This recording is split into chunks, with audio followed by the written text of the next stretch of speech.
नमस्कार बंधुओं, कैसे हैं आप सभी लोग। आप सभी का मेरे YouTube चैनल निरंतर साहित्य दर्पण में आप सभी का स्वागत है। बंधुओं, आज हम आप सभी के बीच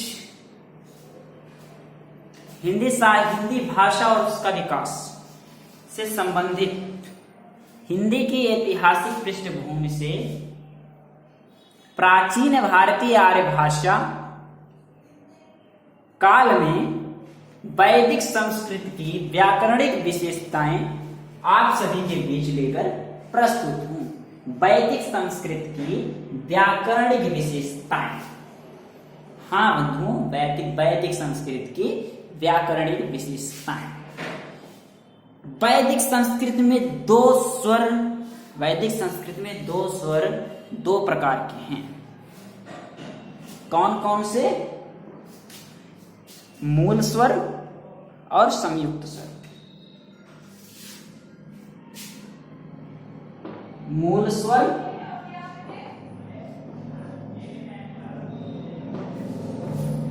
दो स्वर हैं। एक है मूल स्वर और दूसरा संयुक्त स्वर। संयुक्त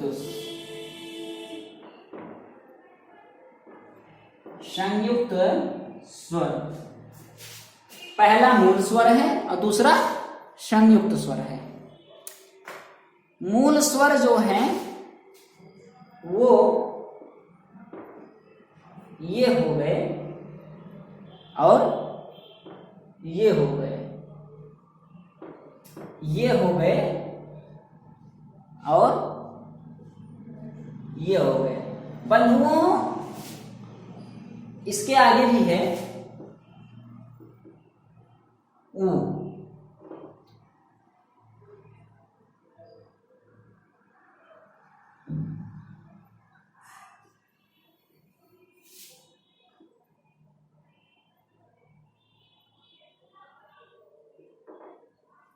वैदिक संस्कृत की व्याकरणिक विशेषताएं, जिसके दो स्वर हैं, मूल स्वर और संयुक्त स्वर।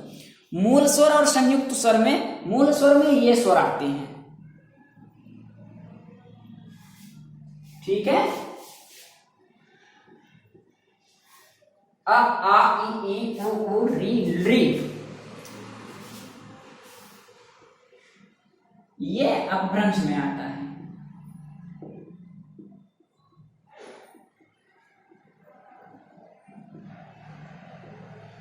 अब संयुक्त स्वर,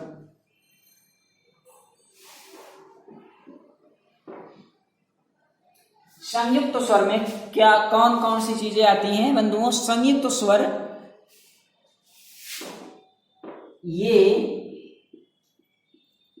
ये संयुक्त स्वर है और इसके साथ ओ और औ, ये क्या है? संयुक्त स्वर। बंधुओं, अब वैदिक संस्कृत के व्यंजन क्या हैं? वैदिक संस्कृत के व्यंजन पहले हम देख लेते हैं क्या है। वैदिक संयुक्त की व्याकरणिक विशेषताएं में देखते हैं कि वैदिक व्याकरणिक विशेषताओं में जो मूल स्वर है आ इ उ री और ली, जो कि अपभ्रंश भाषा से मिलता है। संयुक्त स्वर क्या है? संयुक्त स्वर ए और ऐ और ओ और औ, ये हमारे क्या हो गए? संयुक्त स्वर हो गए। अब बंधुओं, संयुक्त स्वर में संयुक्त स्वर के बाद हम अब पढ़ेंगे वैदिक संस्कृत की व्याकरणिक विशेषताएं में व्यंजन। वैदिक संस्कृत के व्यंजन के बारे में अब वैदिक संस्कृत का व्यंजन हम पढ़ लेते हैं। वैदिक संस्कृत का व्यंजन यहां पर हम डालेंगे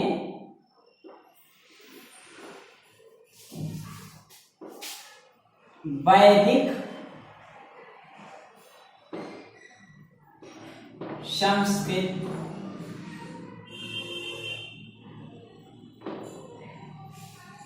व्यंजन। वैदिक संस्कृत का व्यंजन क्या है? वैदिक संस्कृत का व्यंजन बंधुओं इस प्रकार से कहते हैं कोशिश करते रहिए और हल मिल जाएगा। तो कोशिश करने से हल निकलता है। बंधुओं, क, ख, ग, घ, अंग, ठीक। च, छ, ज, झ,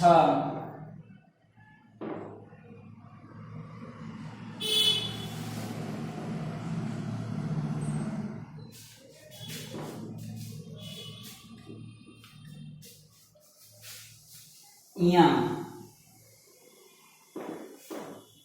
ट, ठ, ड, ढ, ण,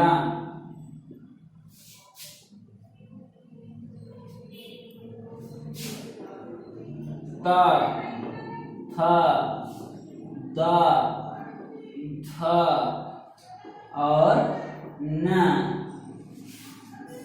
प, फ, ब,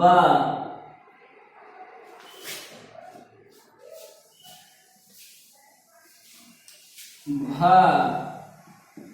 म,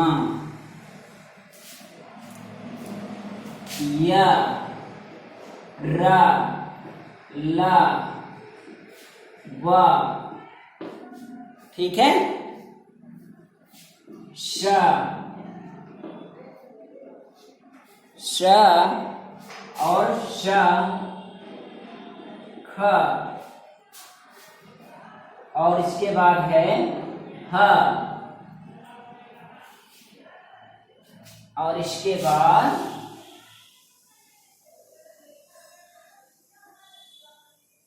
हमारा हो गया लह, बंद वाला।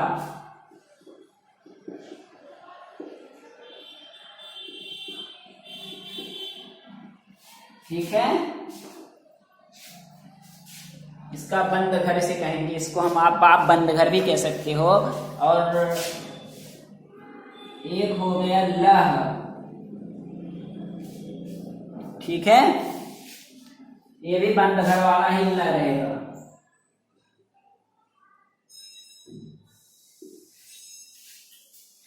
बंधुओं, वैदिक संस्कृत की व्याकरणिक विशेषताओं में वैदिक संस्कृत व्यंजन, वैदिक संस्कृत का व्यंजन है क, ख, ग, घ, ङ, च, छ, ज, झ, ञ, ट, ठ, ड, ढ, ढ, त, थ, द, ध, न, प, फ, ब, म, या, रा, ला, वा, श, ख, ष, ल और ल, ये बंद घर के ल हैं, ल और ल। आगे जो वैदिक संस्कृत में स्वराघात इतना महत्वपूर्ण था कि किसी साहित्य या कुछ ब्राह्मण ग्रंथों या आरण्यों या उपनिषद की पांडुलिपियों या स्वराघात चिन्हित मिलती है। यहाँ पर वैदिक संस्कृत में ब्राह्मण ग्रंथ में, आरण्य एवं उपनिषद पांडुलिपियों में क्या चिन्हित मिलती हैं? स्वराघात जो है चिन्हित मिलती हैं। बिना स्वराघात के वैदिक छंदों को पढ़ना अशुद्ध माना जाता है। बंधुओं, स्वराघात के कारण वैदिक संस्कृत में अर्थ बदल जाते हैं। कैसे बदल जाते हैं? जैसे इंद्र शत्रु को स्वराघात के कारण इंद्र शत्रु, जैसे शब्द कैसे बदल जाते हैं हम बताते हैं। यहां तक हो गया ना वैदिक संस्कृत में व्यंजन का आदि, ठीक है। इसके आगे हम बढ़ते हैं। स्वराघात क्या है? स्वराघात में शब्द बदल जाते हैं। कैसे बदलते हैं बंधुओं? हम देखते हैं। स्वराघात में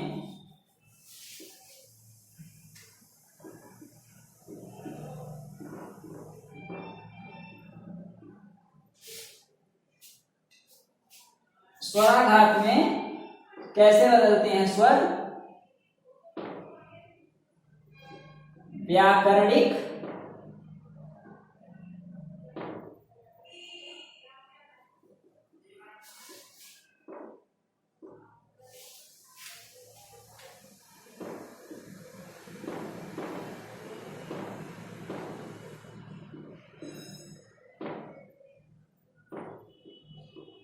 व्याकरणिक विशेषताएं। ठीक है, व्याकरणिक विशेषताएं, व्याकरणिक विशेषताएं क्या? व्याकरणिक विशेषताओं में हमने क्या देखा? वैदिक संस्कृत के व्यंजन, वैदिक संस्कृत के स्वर। इसके बाद हम देखेंगे वैदिक संस्कृत में स्वराघात इतना महत्वपूर्ण है कि वह ब्राह्मण ग्रंथ, उपनिषद, आरण्यक में स्वराघात चिन्हित मिलती दिखाई पड़ती है। बिना स्वराघात के वैदिक छंदों को पढ़ना अशुद्ध माना जाता है। स्वराघात के कारण वैदिक संस्कृत में अर्थ बदल जाता है। स्वराघात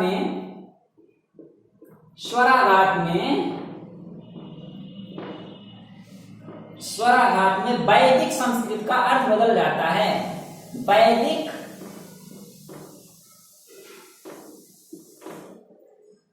वैदिक संस्कृत का अर्थ बदल जाता है।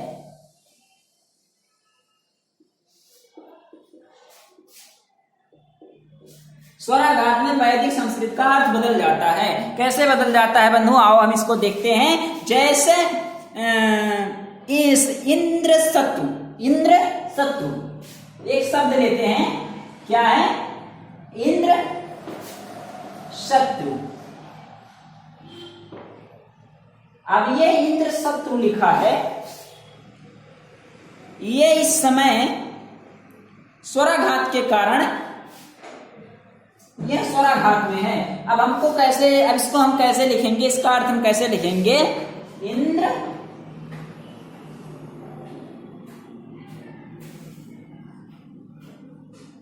शत्रु, इंद्र का शत्रु। ठीक है, जिसका शत्रु इंद्र है। अब इंद्र शत्रु है, अब इसका अर्थ क्या बदल रहा है? जिसका शत्रु इंद्र है। क्या है बंधुओं? जिसका शत्रु इंद्र है। इंद्र शत्रु क्या हुआ? इंद्र शत्रु, जिसका शत्रु इंद्र है। तो इस प्रकार इंद्र का शत्रु जो है तत्पुरुष समास है। अब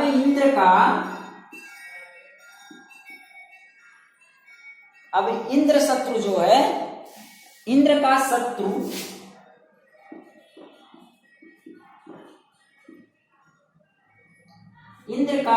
में कौन सा समास है? तत्पुरुष समास है। कौन सा समास है बंधु? तत्पुरुष समास है। हमने एक शब्द लिया इंद्र शत्रु, और इंद्र शत्रु को हमने विभाजित किया, जिसका अर्थ बदलता है जिसका शत्रु इंद्र है। तो इंद्र का शत्रु में क्या है? तत्पुरुष समास है। कौन सा समास है बंधु? तत्पुरुष समास। ठीक है, तत्पुरुष समास है। तो तत्पुरुष समास पढ़ा जाता है जिनका अर्थ अलग अलग होता है, वो तत्पुरुष समास होते हैं। स्वराघात में परिवर्तन से कभी कभी शब्दों में के लिंग भी वैदिक संस्कृत में बदल जाते हैं। जो स्वराघात के लिंग हैं वो वैदिक संस्कृत में कभी कभी बदल जाते हैं। और जैसे टर्नर का मत है। टर्नर कौन है? ये विद्वान है। टर्नर एक विद्वान है। उनका मत है कि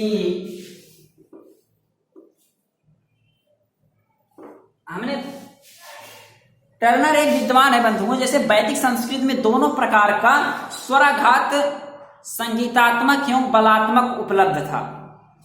एक संगीतात्मक था और एक बलात्मक था। तो मूल भारोपीय भाषा में निश्चित रूप से स्वराघात दो प्रकार का है। निश्चित रूप से स्वराघात कितने प्रकार का है? दो प्रकार, बलात्मक एवं संगीतात्मक। तो वैदिक संस्कृत को इसी परंपरा से संगीतात्मक स्वराघात प्राप्त हुआ, जो अनुदात्त, उदात्त एवं स्वरित तीन प्रकार का है। तो टर्नर के मत के अनुसार, किसके मत के अनुसार? नर के मत के अनुसार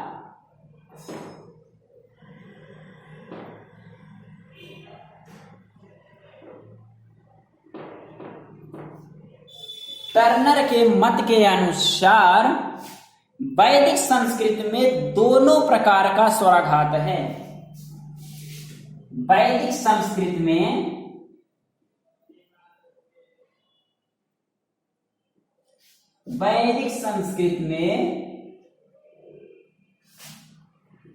दो प्रकार का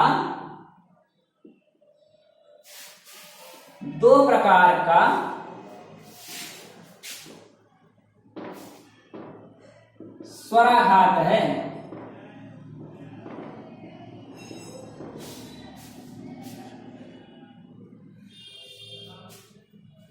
एक है संगीतात्मक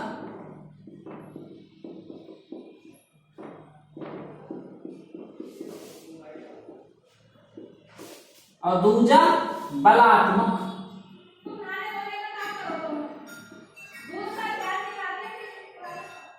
एक है संगीतात्मक, दूसरा है बलात्मक। तो संगीतात्मक और बलात्मक में उपलब्ध है। तो मूल भारतीय भाषा में निश्चित रूप से स्वराघात दो प्रकार के हैं, एक बलात्मक एवं संगीतात्मक। तो वैदिक संस्कृत को इसी परंपरा में संगीतात्मक स्वराघात तथा संगीतात्मक स्वराघात प्राप्त हुआ, जो अनुदात्त और उदात्त स्वरित तीन प्रकार का था। कौन सा? स्वरित तीन प्रकार का था। कौन सा? संगीतात्मक, उदात्त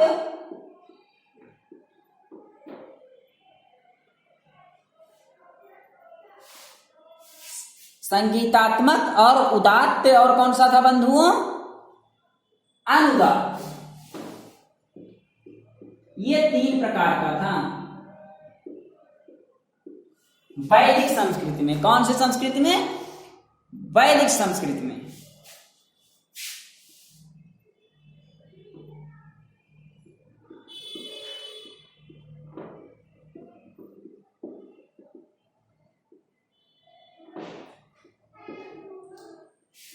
वैदिक संस्कृति में तीन थे। कौन कौन से? किसके मत के अनुसार? टर्नर जी के मत के अनुसार। संगीतात्मक, उदात्त, अनुदात्त। तो स्वराघात दो प्रकार का है, संगीतात्मक और बलात्मक। इसमें संगीतात्मक वैदिक संस्कृति में, उदात्मक, फिर अनुवाद, तीन भागों में बांटा गया। तो वैदिक भाषा में तीन लिंग थे। वैदिक भाषा में कौन कौन से लिंग थे बंधुओं? अब हम भाषा पर चर्चा कर लेते हैं कि वैदिक भाषा में कौन कौन से लिंग थे। वैदिक भाषा में तीन लिंग थे, पुरुष लिंग, स्त्रीलिंग और नपुंसक लिंग।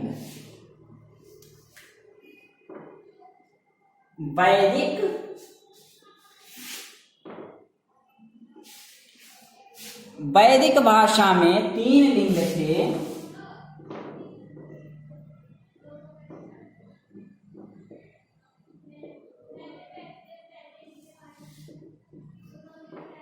पहला पुरुष, पहला कौन सा?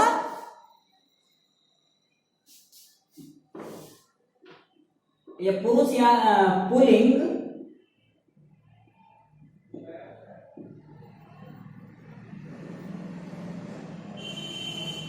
स्त्रीलिंग,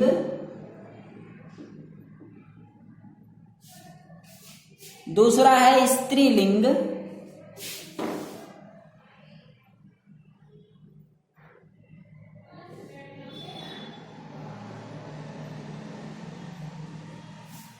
और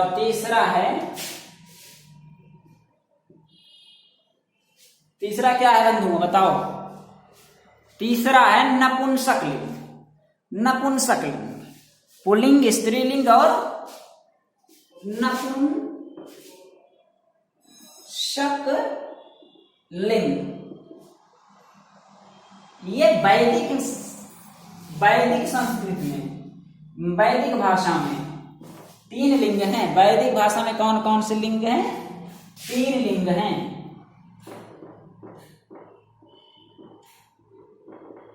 वैदिक भाषा में 3 लिंग हैं, पुल्लिंग, स्त्रीलिंग, नपुंसक लिंग। ठीक है, तो बंधुओं पुल्लिंग, स्त्रीलिंग, नपुंसक लिंग। तो वैदिक भाषा में 3 वचन तथा 8 कारक विभक्तियां हैं। वैदिक संस्कृत में 3 वचन,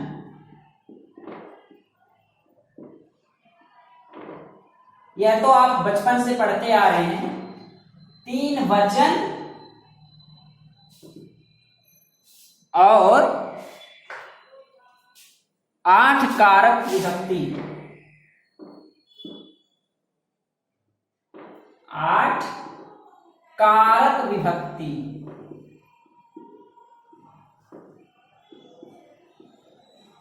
8 कारक विभक्ति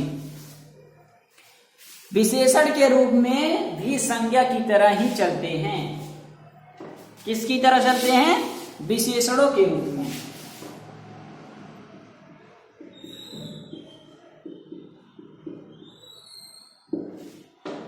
विशेषणों के रूप में संज्ञा की तरह चलते हैं। विशेषणों के रूप में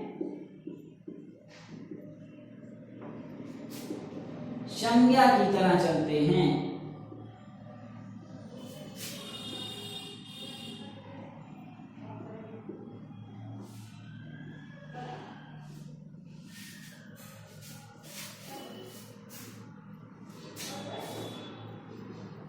इस प्रकार वैदिक भाषा में धातुओं के रूप आत्मने तथा परस्मय दो पदों में चलते हैं। एक आत्मने, एक परस्मय। कुछ धातुएं आत्मने पदी होती हैं और कुछ परस्मय तथा उभयवादी थी। जैसे एक उभयपदी होता है और एक परस्पर। तो क्रिया रूप जो है 3 वचनों तथा 3 पुरुषों में भी होते थे। क्रिया को कुल मिलाकर 11 प्रकार के रूपों का प्रयोग वैदिक संस्कृत में मिलता था। कितना? क्रिया को 3 वचनों 3 पुरुषों में होते थे। क्रिया के कुल मिलाकर 11 प्रकार के रूप बनते थे। कौन कौन से? 11। क्रिया के कुल मिला के 11 प्रकार के रूप बनते थे, प्रकार के रूप बनते थे। हम यह विषय अलग है, इसको हम आगे विषय में बताएंगे। और यह भी विषय अलग है, 3 वचन 8 कारक, यह भी विषय अलग है, इसको हम अगले वीडियो में बताएंगे। बंधुओं, क्रिया 11 प्रकार के थे, 11 प्रकार के रूप बनते थे और 3 वचन 8 कारक की विभक्तियां हम आपको अगले वीडियो में बताएंगे। और इसमें कुछ बातें और हैं, जैसे वैदिक कुल मिलाकर 11 हुए तो वैदिक संस्कृत में केवल मिलता था। इनके नाम जैसे लड, लट, लड, लिट और लड, लिट, निश्चार्थ, समन्वार्थ, लेड, विस्मर्थ, आदार्थ, अज्ञात और अज्ञात लोट, इस तरीके से मिलते जुलते हैं। तो ये विषय अलग विषय है, तो इस विषय को हम अलग वीडियो में बताएंगे। ठीक है बंधुओं, यह विषय आ गया तो इसके बारे में हमने थोड़ा आपको बता दिया। ठीक है, तो ऋग्वेद तथा अर्थवेद में भी लेट लकार का प्रयोग होता है। तो वैदिक संस्कृत में भविष्य काल के रूप कम है, उसके स्थान पर समानार्थक तथा निश्चयार्थ, संभावनार्थ तथा निश्चयार्थ रूपों का अधिक प्रयोग मिलता है। इसके कारण बहुब्रीहि वैदिक संस्कृत में केवल 4 समास ही थे। तत्पुरुष, कर्मधारय, बहुब्रीहि और तथा द्वंद्व, ये 4 समास थे। कौन कौन से वैदिक संस्कृत में कौन कौन से थे? तत्पुरुष, वैदिक संस्कृत में कौन कौन से समास थे? तत्पुरुष, द्वंद्व और कर्मधारय।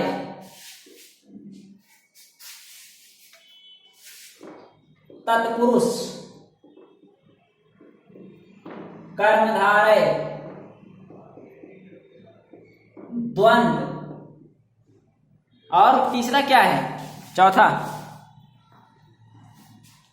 बहुव्रीहि समास।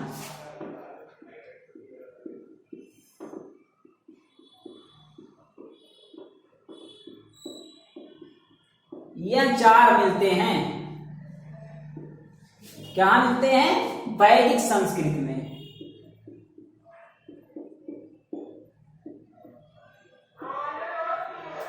ये वैदिक संस्कृत में मिलते हैं बंधुओं।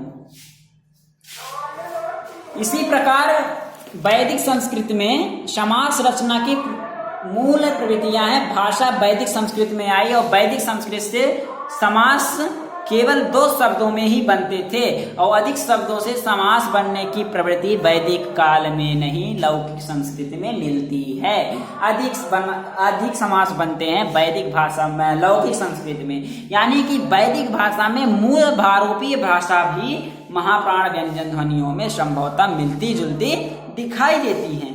बंधुओं, हम आगे पढ़ेंगे लौकिक संस्कृत। इसके पहले हम आपको बता दें द्रविड़ परिवार की कुछ भाषाएं हैं। अणु, अरण्य, कपि, काल और काल, गण, नाना, पुष्कर, पुष्प, मयूर, अटवी, मरकट, तड़ुल, इस प्रकार की कुछ भाषाएं हैं इसमें जो मिलती हैं। तो बंधुओं, अगला वीडियो हम जल्द लेकर आएंगे। तब तक के लिए नमस्कार। अगर आपको यह वीडियो पसंद आया हो तो इसे लाइक, सब्सक्राइब, शेयर, कमेंट जरूर करें। धन्यवाद।